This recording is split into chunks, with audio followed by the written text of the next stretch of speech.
안녕하십니까. 바른신학 2단 연구소의 변광무입니다. 주 예수 그리스도 안에서 항상 평안하시기를 바랍니다.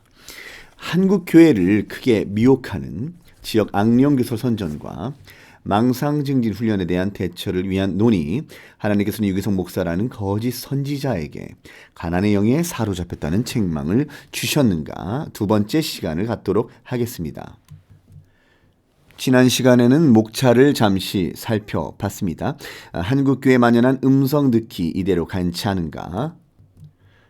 그리고 한국교회에 만연한 지역 악령론 이대로 괜찮은가?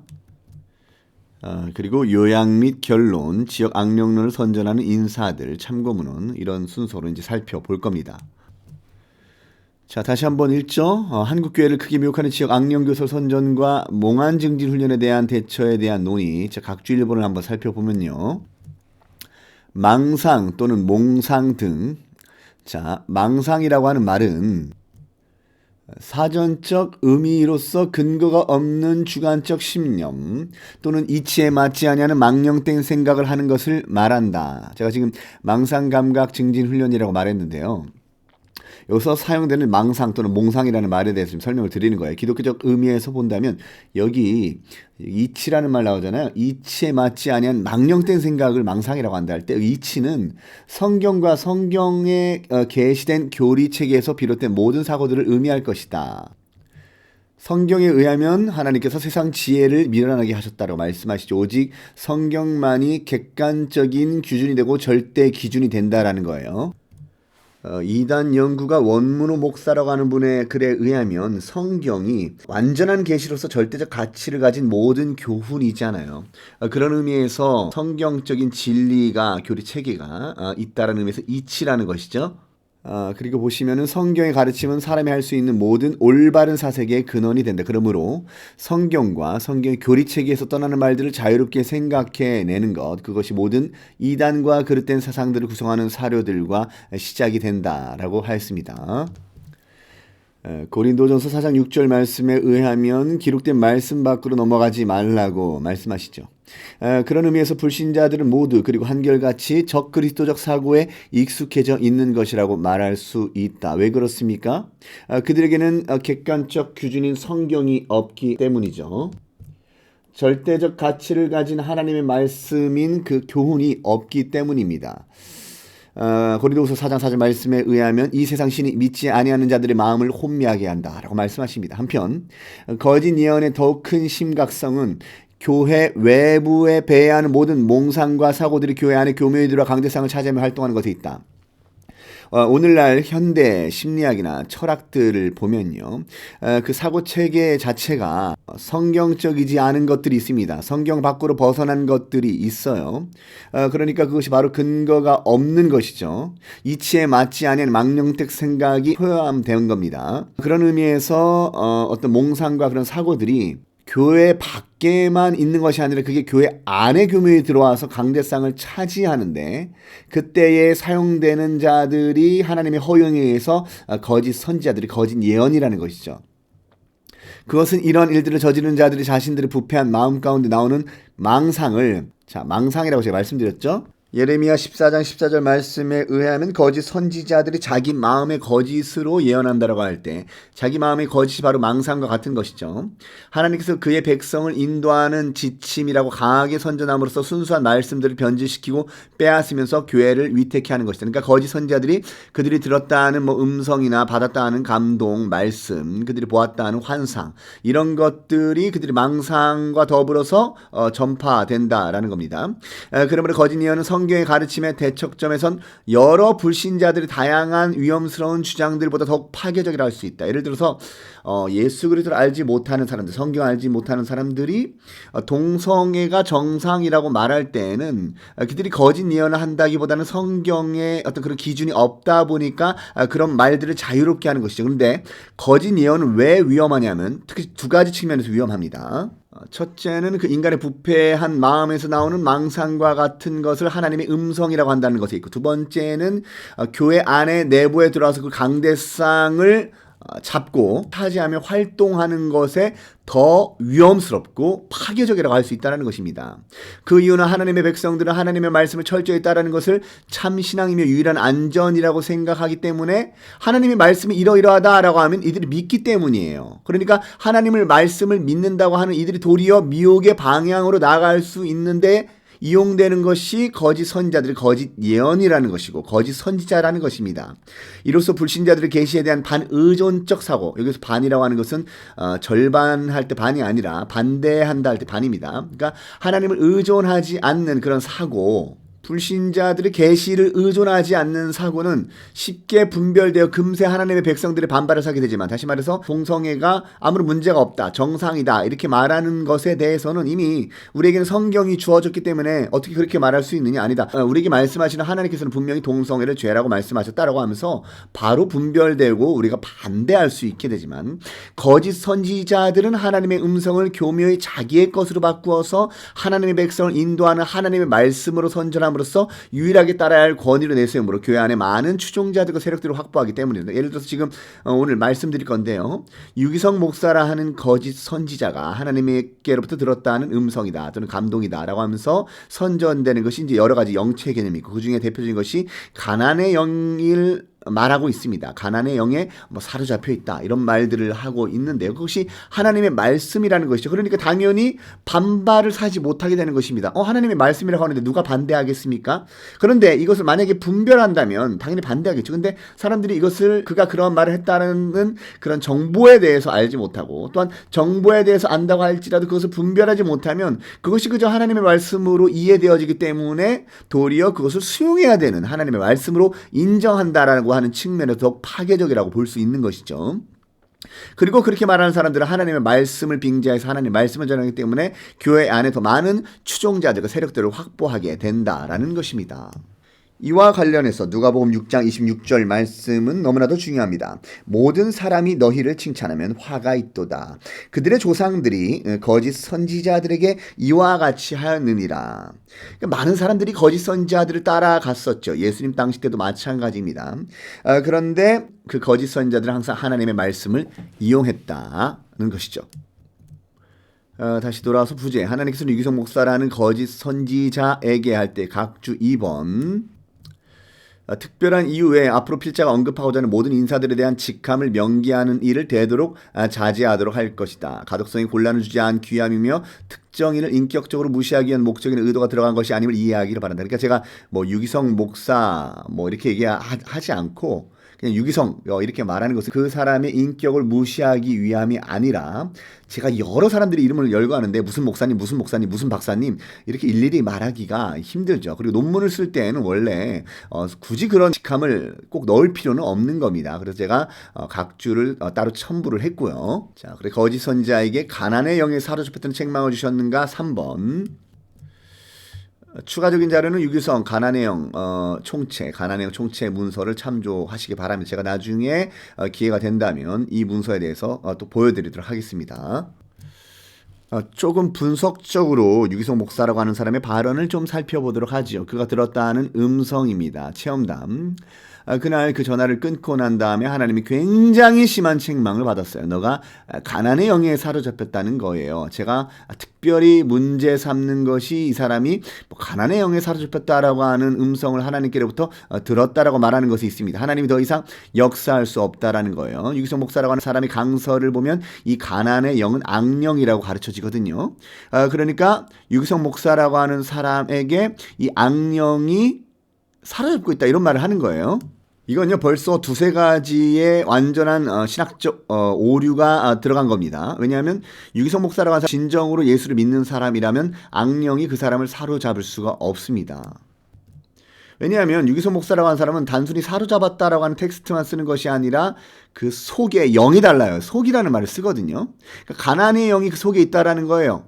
그런데 여러분 결코 알아야 되는 것이 무엇이냐면요, 예수를 믿는 자에게는 결코 악령이 속에 들어갈 수 없어요. 속에 있을 수 없습니다. 그런데 자신이 스스로 예수 믿고 있는 자라고 말하면서 악령이 그 속에 있다 또는 사로잡혀 있다 이런 말을 한다는 것 자체가 벌써 미혹이 들어간 거고, 또 가난의 영이라고 하는 악한 영의 어떤 이름이 있는 영체 개념을 선전하는 것도 잘못된 것이죠.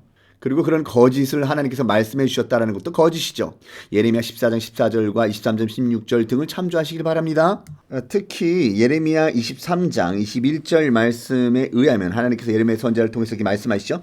이 선지자들은 내가 보내지 아니하였어도 다름질하며 내가 그들에게 이르지 아니하였어도 예언하신즉, 지금 예레미야 23장 21절 말씀만 볼 때에 적어도 우리가 세 가지를 떠올 수 있는데요. 하나님께서 그 선지자를 보내지 아니하였다라고 말합니다. 이 말은 무엇이냐면 하나님께서 어떤 선지자, 그 거짓 선지자에게 소명을 주신 적이 없어요. 소명 부분에서 하나님께서 허락하신 적이 없는데 스스로 소명받은 것처럼 나아간다라는 것이죠. 거짓 선지자들은 여호와께로부터 소명, 곧 부르심이죠. calling, 부름도 받지 않았고 또 보내심을 받지도 않았고 메시지도 받지 않았다. 자, 메시지를 받지 않은 것에 대해서 말한다면 예레미야 23장 16절 말씀에 의하면 그들이 말한 묵시는 자기 마음으로 말미암은 것이다 라고 분명히 말씀하시죠.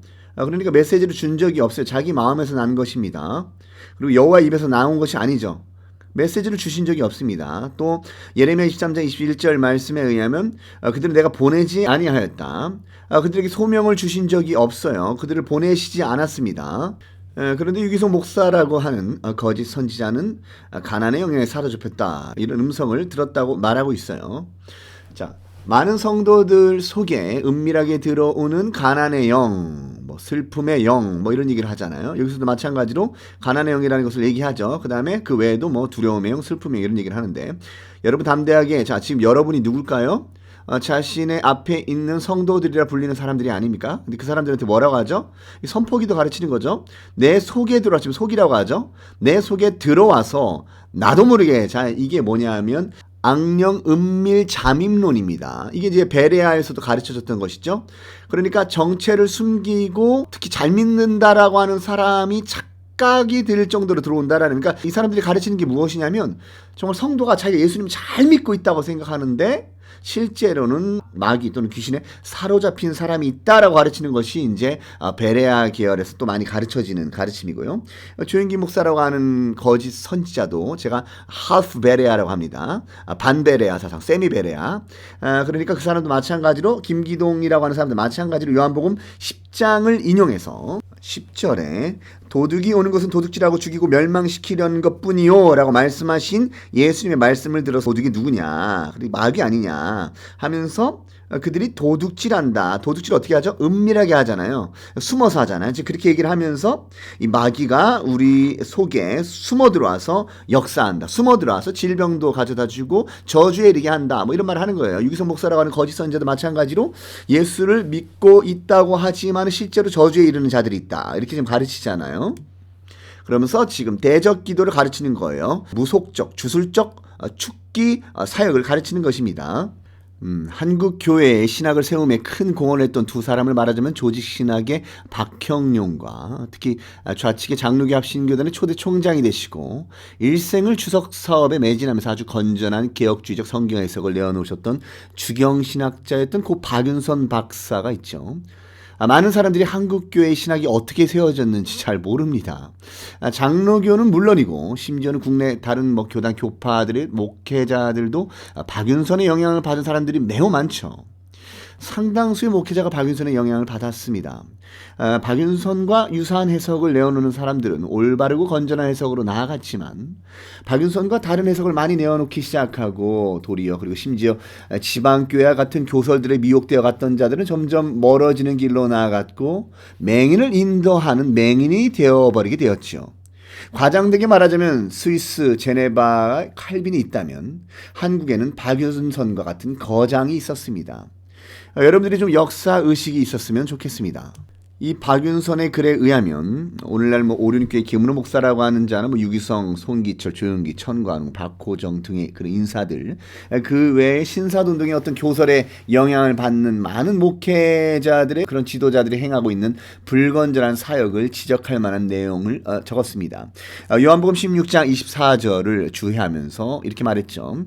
한번 성경 구절 읽어보겠습니다. 지금까지는 너희가 내 이름으로 아무것도 구하지 아니하였으니 구하라 그리하면 받으리니 너희 기쁨이 충만하리라. 이것에 대해서 주해하면서 이렇게 말했습니다. 예수님의 이름으로 구한다 함은 자, 주문 외우는 자들이 어떤 신의 이름을 불러서 마술적 효과를 기대함과 같은 것이 아니다. 아주 잘 주석하셨죠. 예수 이름은 그의 권위와 공로와 계시를 포함한다. 그러면 그의 이름으로 기도한다 함은 그의 이름의 내용을 믿고 기구합니다. 이거 기구합니다가 중요해요. 기도를 말하는 거예요. 뭐 선포 기도니 뭐 예언적 대적 기도니 이렇게 하면서 마귀를 대상에서 꾸짖는 식의 그런 것이 바로 마술적 효과를 기대하는 것이죠. 성경에서 요구하는 기도가 아닙니다. 자, 계속 이어서 말씀하시기를 이런 기도가 하나님의 응답을 받는다. 너희 기쁨이 충만하리라. 위에 말한 바와 같이 기도하여 응답받는 신인 교통의 생활 상태는 기쁨으로 충만하다. 이렇게 주석하였습니다. 유기성 목사라고 하는 거짓 선지자의 거짓 신학과 비교하시기를 바라요. 유기성 목사라고 하는 자는 성경에 기록된 계시를 따라 말하는 것이 아니고요. 피터 와거너나 뭐 신디 제이콥스나 밥 존스나 밥 패킷이나 뭐 딘 셔만이나 이런 거짓 선지자나 거짓 선생이나 그 영향을 받은 사람들의 그런 사설에 영향을 받아서 이런 말들을 하는 것이죠. 그들은 한결같이 지역 악령 교설을 말합니다. 그리고 지역 악령 교설의 허탄한 그런 지식을 뒷받침하기 위해서 그들이 하나님께 들었다는 음성이나 받았다고 하는 감동을 꾸며 말하는 거예요. 스스로 속는 겁니다. 그러니까 하나님의 음성이 권위가 있지 않습니까? 하나님의 말씀이 권위가 있지 않습니까? 그러니까 하나님께서 이러한 영을 알려주셨다 이렇게 얘기하는 것이죠. 그게 바로 너가 가난의 영에 사로잡혀 있다는 거예요 라는 하나님으로부터 책망의 음성을 들었다고 선전되는 그런 헛된 경험담을 얘기하는 거예요. 자, 여기서도 마찬가지입니다. 가난의 영에 대해서 계속 얘기하죠. 가난의 영에 묶여있다라는 표현을 써요. 파란색 참조하세요. 묶여있는 사람은요. 자, 여기는 아까 뭐라고 했습니까? 사로잡혀 있다라고 말하죠. 여기는 속에 들어왔다 이렇게 말하고 있습니다. 자, 이렇게 상호 교조적으로 어떻게 쓰이는지 좀 분석해 보세요. 평생 아무리 많이 가져도 그는 저주와 같은 삶을 살아요. 자, 유기성 목사라고 하는 거짓 선지자는요. 예수 믿는 자들도 이런 악령, 지역 악령에 사로잡힌다라고 말합니다. 그런데 예수 믿는 자도 저주와 같은 삶을 산다. 이게 도대체 무슨 말일까요? 무서워요. 가난의 영이 이렇게 무서워요. 제가 이미 올린 영상에서 거짓 선자가 두 가지 방식으로 미혹한다라고 이미 말씀드렸습니다. 첫째는 거짓 평강을 외친다. 예레미야 6장 14절이나 8장 11절 등에서 말하기를 그들이 내 백성의 상처를 가볍게 여기면서 말하기를 평강하다 평강하다 하나 평강이 없도다. 평강이 없는데 평강을 선전하는 방식. 또 하나는 거짓 위기의식을 조장하는 방식입니다. 지금 말하고 있잖아요. 무서워요. 실제로 존재하지 않는 그런 영체 개념을 꾸며 만들어서 그것도 하나님이 들었다고 하는 그 음성 자신의 그릇된 경험담에 따른 해석담을 붙이면서 가난의 영이라고 하는 것이 실존하고 그래서 그 영이 무서운 존재다 하면서 두려움을 가져다 주는 것이죠. 부당한 두려움을 가져다 줌을 통해서 거짓 회개로 이끄는 것입니다. 이것이 거짓 선지자, 오늘날 거짓 선지자들이 하는 가르침입니다. 계속해서 보시면요. 가난의 영 외에도 여러 가지 다른 꾸며낸 영체 개념을 말하죠. 슬픔의 영, 미움의 영, 우울한 영이라고 하는 그런 영체 개념을 말하면서 오컬트적 대적 기도를 말합니다. 미혹으로의 실천이죠. 그러니까 이런 영 개념을 심어주었다면 이제는 실천적으로 그런 사술, 아까 박윤선 박사의 주석에 의하면 마술적 기대를 요구하는 그런 착각에 빠지게끔 하는 겁니다. 유기성 목사라고 하는 거짓 선자가 뭐라고 말했습니까? 이 시간 나를 속이고 묻고 있었던, 또 묻고 있었다라고 말하고 있죠. 모든 거짓의 영, 가난의 영, 슬픔의 영, 두려움의 영 예수님의 이름으로 대적합니다. 이렇게 말합니다. 가난의 영, 두려움의 영, 미움의 영, 우울한 영이 보이지 않지만 역사하는 것은 아는 것입니다. 어떻게 할까요? 분별해야 된다는 것인지. 어떻게 분별할까요? 영을 분별하라. 하나님의 음성을 듣거나 느끼거나 깨닫거나 뭐 어떤 환상을 보거나 꿈을 보거나 이런 식으로 거짓 선자들 한결같이 가르친다라는 거예요. 유기성 목사라고 하는 사람도 어떻게 가르칩니까?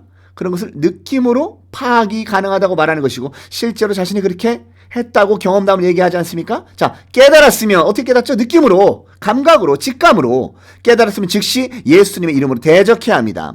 그러니까 자신의 느낌에 속는 것이죠. 이렇게 계속 세뇌를 시키다 보면 이 말을 믿는 사람들은 정말 나에게 두려움의 영이 있는 것이 아닐까? 미워하는 마음이 들 때마다 미움의 영이 역사하는 것이 아닐까?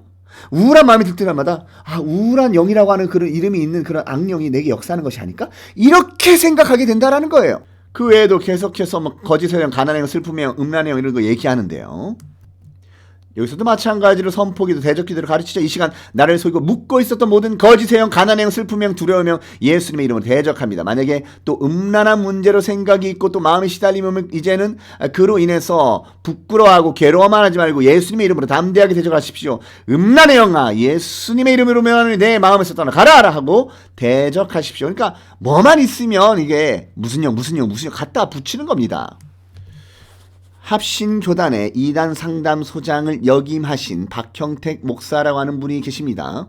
그분이 가끔씩 하시는 말씀이 있어요. 이 지역 악령론자들이 다 이런 거 갖다 붙인다. 영에다가 앞에다가 다 갖다 붙인다. 이렇게 말씀하셨어요. 그러니까 이렇게 말하는 것은 저만의 주장이 아니에요. 이단 연구를 깊게 하는 사람들이 한결같이 동일하게 보는 관점입니다.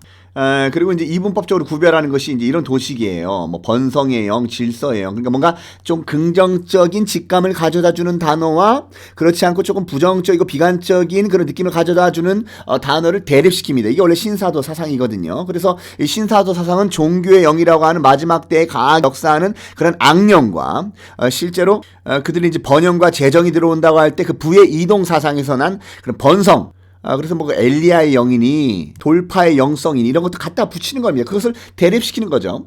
자, 유기성 목사라서 이렇게 말합니다. 하나님의 성령님은 질서의 영이십니다. 그래서 하나님의 성령의 역사가 나타나는 곳은 항상 모든 일이 반듯하고 그리고 보기가 좋습니다. 그런데 악한 영은 혼란의 영입니다. 자, 마음도 그렇고 내 말도 그렇고 내 삶도 그렇고 모든 게 다 너무 어지럽습니다. 자, 분열의 영, 실패의 영에 대해서도 말하죠. 분열의 영이 떠나가게 하여 주시옵소서. 성도들 속의 삶 속에 실패의 영이 떠나가게 해주셔서 저들의 사업과 기업 속에 실패의 영이 떠나가게 하소서. 이 민족을 주님께 부탁합니다. 민족적으로 우리가 영적인 묶임에 있습니다. 주님 이제는 풀어주시옵소서라고 하면서 분열의 영과 실패의 영에 대해서도 말하죠.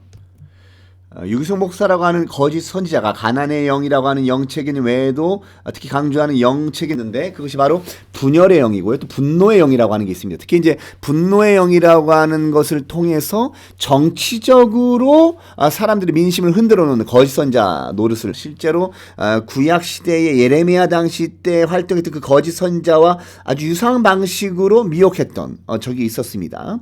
그리고 분열의 영이라고 하는 것은 실제로 이 사람이 얘기한 어떤 선교사가 한국에는 특별히 분열의 영이 역사한다라고 하는 것을 자신의 저서에서 이렇게 선전을 한 적이 있었는데요. 그 영향을 아마 받은 것으로 보입니다. 그래서 분열의 영이라는 것도 가르치지요. 지금 제가 말씀드리는 것은 나중에 다 한 번씩 살펴볼 것입니다. 자, 그리고 음란한 문제가 있을 때 음란의 영아 떠나가라 이렇게 대적기도. 자, 그다음 비판의 영. 자, 여기 보세요. 이거 아주 심각한 사상입니다. 이거 하나님의 음성을 빙자해서 비판하는 것이 마땅하지 않는 것이라는 의식을 심겨주는 거예요. 아주 위험한 가르침입니다. 자, 보세요. 하나님께 제가 뭘 잘못한 것이 있습니까? 이렇게 질문했다라는 거죠. 즉각 그 생각이 나게 하셨어요. 자, 생각이 어떻게 났다고요? 즉각 났다라는 겁니다. 즉각. 목사님과 함께 이야기를 나누면서 제가 어느 목사님에 대해서 아주 비판적인 이야기를 하는 것을 생각나게 하셨습니다. 하나님께서 이렇게 금방 생각나게 하시고 가르쳐 주시네요. 주님은 저에게 나는 네가 그와 같이 말하는 것을 기뻐하지 않는다. 그도 나의 종이라 이렇게 말했다고 합니다. 제가 그때 하나님께서 다른 사람을 비판적으로 말하는 것, 특히 당신의 종에 대해서 비판적으로 이야기하는 것을 얼마나 싫어하는가를 깨달았습니다. 이게요, 밥 존스와 같은 거짓 선자가 말하는 겁니다. 그러니까 그들의 허탄한 사상, 지역 악령론 같은 이런 거짓되고 헛된 교서를 비판하는 것이 잘못되었다라고 말하기 위해서 그들이 말하는 거예요. 그러니까 이게 분파주의적 가르침이에요. 잘못한 게 있으면 당연히 비판해야죠. 목사도 비판받아야 됩니다. 잘못된 교설에 대해서, 잘못된 행위에 대해서 비판해야죠. 근데 하나님의 음성이 이렇게 말했다고 하니까 어떻게 비판할 수 있겠습니까? 자, 그래서 그 다음부터 제가 목회하면서 성도들에게 강조하는 몇 가지 아닌 것 중에 하나가 비판하지 말자고 하는 것입니다. 이거 아주 위험한 가르침입니다. 이 소년보 목사라고 하는 사람도요, 이 아주 유사한 강설을 하는 것을 제가 보고 있어요. 그건 하나님이 너무너무 싫어하시는 것입니다. 아까 말씀드렸다시피 분열의 영, 분노의 영. 우리는 가정이나 교회에서 일어나는 모든 일의 영적인 뿌리를 분별해야 한다. 이 일은 결코 작게 여기지 말아야 한다. 그렇지 않으면 우리 너무나 쉽게 분열의 영, 분노의 영에 휘둘리게 될 것이다. 오늘도 성령의 하나 되게 하심을 힘써 지키며 살아야 한다. 심지어는요, 유기성 목사라고 하는 자는 신사도의 핵심적인 영체 개념인 종교영까지 최근에 말하고 있다는 거예요. 2023년도 10월 달에 말했던 겁니다. 읽어볼게요. 종교의 영을 조심해야 한다. 그런데도 자신에게 은혜가 없다고 느껴지는 이유는 율법주의적인 종교 생활을 하고 있기 때문입니다. 그러니까 종교 자체에 대한 비판과 종교의 영이 실제로 있다라고 이렇게 가르치는 것이죠. 예수송의 운동을 하면서 교회 안에서 어려움을 겪는 목회자가 있습니다. 교인들이 종교의 영에 사로잡히기 때문입니다. 이거 신사도에서 핵심적으로 가르치는 사상입니다. 종교의 영과 맞서는 방법은 오직 사랑하며 원수를 위하여 기도하는 것뿐입니다. 이렇게 말했습니다. 이와 같이 그는 가난, 거짓, 미움, 분노, 분열, 비판, 슬픔, 실패, 음란, 우울, 종교, 혼란의 영에 대해서 말하고 그 외에도 거짓, 대적, 무질서, 시기, 욕심자, 질투, 탐욕, 싸우는 영에 대해서 선전하고 있는 것으로 보인다라고 제가 말했습니다. 자, 오늘은 여기까지 살펴보도록 하겠습니다. 2025년 1월 21일 한국교회를 크게 미혹하는 지역 악령교사 선전과 망상증지 훈련에 대한 대처를 위한 논의. 하나님께서는 유기성 목사라는 거짓 선지자에게 가난의 영에 사로잡혔다는 책망을 주셨는가? 이 편을 살펴봤습니다. 감사합니다. 바른신학 이단연구소의 변광무입니다.